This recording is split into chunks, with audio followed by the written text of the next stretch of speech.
UP का बहुचर्चित 69,000 शिक्षक भर्ती मामला एक बार फिर से सियासी बवाल का रूप लेता नजर आ रहा है। सुप्रीम कोर्ट ने सोमवार को इस मामले पर सुनवाई करते हुए हाई कोर्ट की लखनऊ डबल बेंच के उस फैसले पर अंतरिम रोक लगा दी, जिसमें उत्तर प्रदेश सरकार को राज्य में 69,000 सहायक शिक्षकों की नई सूची तैयार करने को कहा गया था।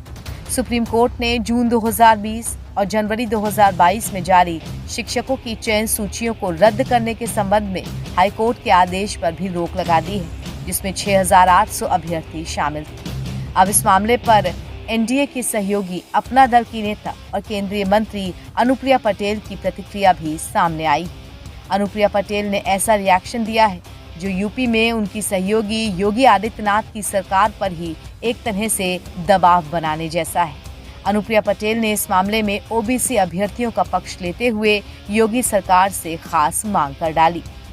इस मामले को लेते हुए अनुप्रिया पटेल ने अपने सोशल मीडिया हैंडल पर लिखा है, 69,000 शिक्षक भर्ती मामले में माननीय उच्च न्यायालय ने माननीय इलाहाबाद उच्च न्यायालय के फैसले पर अस्थायी रोक लगाते हुए सभी पक्षों को नोटिस जारी किया है तथा अगली सुनवाई में दोनों पक्षों के मामले के संबंध में अपनी अपनी दलील पेश करने के लिए कहा है।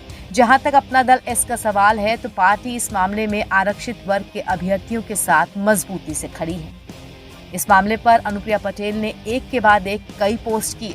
अपनी दूसरी पोस्ट में उन्होंने लिखा, हमारी पार्टी का प्रारंभ से मानना है कि 69,000 भर्ती के मामले में आरक्षित वर्ग के अभ्यर्थियों के साथ अन्याय हुआ है, जिसकी पुष्टि माननीय इलाहाबाद उच्च न्यायालय ने नई सूची जारी करने का आदेश देकर की थी। हम अब भी इस मामले में आरक्षित वर्ग के अभ्यर्थियों के साथ खड़े हैं। हम न सिर्फ आरक्षित वर्ग के अभ्यर्थियों की हक की लड़ाई पहले की तरह जारी रखेंगे, बल्कि वादे के मुताबिक इस मामले को अंतिम निष्कर्ष तक पहुंचाने के लिए हर संभव कानूनी मदद देना भी जारी रखेंगे। इसके आगे अनुप्रिया पटेल ने एक और पोस्ट की और उसमें लिखा, हमारी पार्टी का स्पष्ट मानना है कि उत्तर प्रदेश सरकार को अन्याय का शिकार हुए आरक्षित वर्ग के अभ्यर्थियों को न्याय दिलाने के लिए आगे आना चाहिए। कानूनी प्रक्रिया से अलग उत्तर प्रदेश सरकार को राजनीतिक रूप से तमाम उपलब्ध विकल्पों में से सबको स्वीकार्य एक ऐसा विकल्प लागू करना चाहिए जिससे किसी भी पक्ष के साथ अन्याय न हो। और हाँ, 69,000 शिक्षक भर्ती में अन्याय का शिकार हुए आरक्षित वर्ग के अभ्यर्थी निराश न हो। इस मामले में माननीय उच्च न्यायालय ने माननीय इलाहाबाद उच्च न्यायालय के फैसले के विस्तृत अध्ययन के लिए सिर्फ अस्थायी रोक लगाई।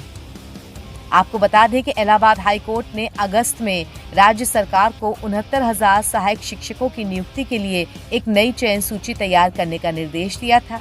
हाई कोर्ट की बेंच में दायर 90 विशेष अपीलों का निपटारा करते हुए ये आदेश दिया गया था, जो पिछले वर्ष 13 मार्च को एकल न्यायाधीश के आदेश को चुनौती दे रहे थे।